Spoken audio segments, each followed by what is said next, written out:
Welcome to Tamil trader ராஜா. இன்றைக்கி நான் எடுத்த ட்ரேடு வந்து ட்ரெண்ட் பிரேக் ஆனதுலேருந்து நான் எந்த இடத்துல லாட் வாங்கினேன், அது எப்படி ஸ்டாப் லாஸ் அடிச்சிச்சு, ஆனால் ஸ்டாப் லாஸ் அடிக்கிறதுக்கு முன்னாடியே நான் சேஃபாக எப்படி எக்ஸிட் ஆனங்கிற பற்றி தான் பேச போகிறேன். நான் ஏற்கனவே போட்ட வீடியோவில் ட்ரெண்ட் பிரேக்கிங் ஸ்டைல் வச்சு வாங்கியிருக்கேன். இப்போ அந்த லைன் பார்த்தா ட்ரெண்டு அதை பிரேக் பண்ணி இப்போ மேலே போகணும். பிரேக் பண்ணி கீழே வந்து மேலே போகிற இடம் தான் 134.7. ஸோ நான் 135க்கு வாங்கியிருக்கேன். எனக்கு வந்து அது ப்ரீவியஸ் டார்கெட் வந்து ஃபஸ்ட்டு டார்கெட் வந்து 144 அதோட ஹை. ஏன்னா அந்த ஹை மார்க் பண்ணுறோம்னா சில நேரம் அது டபுள் டாப் மாதிரி தொட்டு திரும்ப வைக்கிறது. ஸோ எனக்கு அந்த ரிஸ்க் வேண்டாம். 134 தான் 4 10 பாயிண்ட், இது ரொம்ப அதிகம் தான். ஸோ இதை நான் மார்க் பண்ணியிருக்கேன். ஆனால் நான் எப்பவும் சொல்கிறது, பிரேக் பண்ணதுலேருந்து முதல் 2 3 4 கேண்டிலையாவது ஹைக்கு போகணும். அதுக்கான மூவ்மெண்ட் இருக்கணும். ரொம்ப நேரம் அந்த இடத்துல ஸ்ட்ரகிள் ஆகிட்டே இருந்துச்சு அப்படின்னா அது கொஞ்சம் ரிஸ்க் தான். நான் ஏற்கனவே சொன்ன மாதிரி, இப்போ நான் சொன்ன மாதிரி பிரேக் பண்ணதும் 3 கேண்டிலாவது போகணும். ஆனால் ப்ரீவியஸ் கேண்டிலோட பாடியோட பெரிய லெவலுக்கு பிரேக் ஆகிருக்கு. ஸோ நான் இந்த இடத்துல எக்ஸிட் ஆகிறேன். ஏன் எக்ஸிட் ஆகிறேன் ரீசன் அப்படின்னா,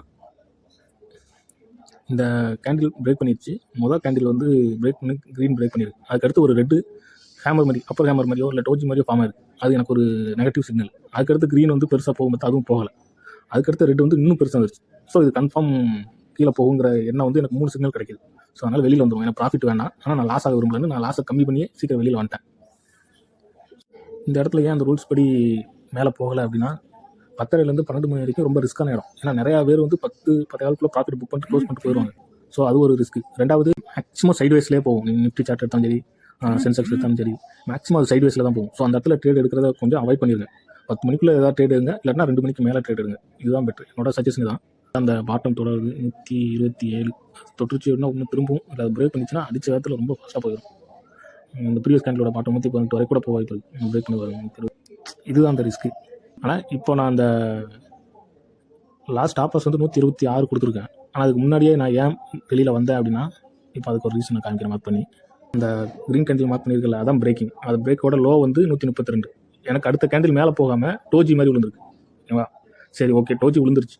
சரி, அதுக்கு அடுத்த கேண்டில் வந்து அந்த டோஜியோட விக் இருக்குல்ல, அதை பிரேக் பண்ணோம். ஆனால் அதையும் பிரேக் பண்ணலை.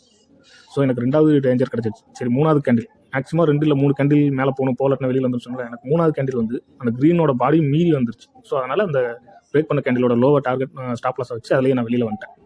சில நேரம் இந்த இடத்துலேயே திரும்பி இருக்கும், அது மேலும் ப்ராஃபிட் போகும். ஆனால் நான் அந்த ரிஸ்க் நான் எடுக்க விரும்பல. எனக்கு இப்படி ஒரு சிக்னல் கிடச்சிருச்சு அப்படின்னா நான் அது வெளியில் வந்துடுவேன். எப்படி ட்ரேட் பண்ணேன், என்னோட ரிஸ்க் மேனேஜ்மெண்ட் என்ன, நான் ஏன் வெளியில் வந்தேன், ஏன் அவ்வளோ லாஸ் நான் போக விரும்பலை அப்படிங்கிறத சொல்லிடுறேன். இதில் ஏதாவது டவுட் அப்படி இருந்துச்சுன்னா கமெண்ட்டில் கேளுங்க, நான் எக்ஸ்பிளைன் பண்ணுறேன். வீடியோ பார்த்ததுக்கு தேங்க்ஸ். சேனலை சப்ஸ்கிரைப் பண்ணுங்கள், லைக் பண்ணுங்கள், ஷேர் பண்ணுங்கள், ஃப்ரெண்ட்ஸுக்கும் ஷேர் பண்ணுங்கள். எப்போவுமே சேஃப் ட்ரேட் எடுங்க. லாஸு நீங்கள் ப்ராஃபிட்டை நீங்கள் வேல்யூ பண்ணுங்கள், மதிக்காமல் போங்க. ஆனால் லாஸுக்கு ரொம்ப வேல்யூஸ் கொடுங்க. லாஸை மட்டும் விட்டாதீங்க. தேங்க்யூ ஃபார் வாட்சிங்.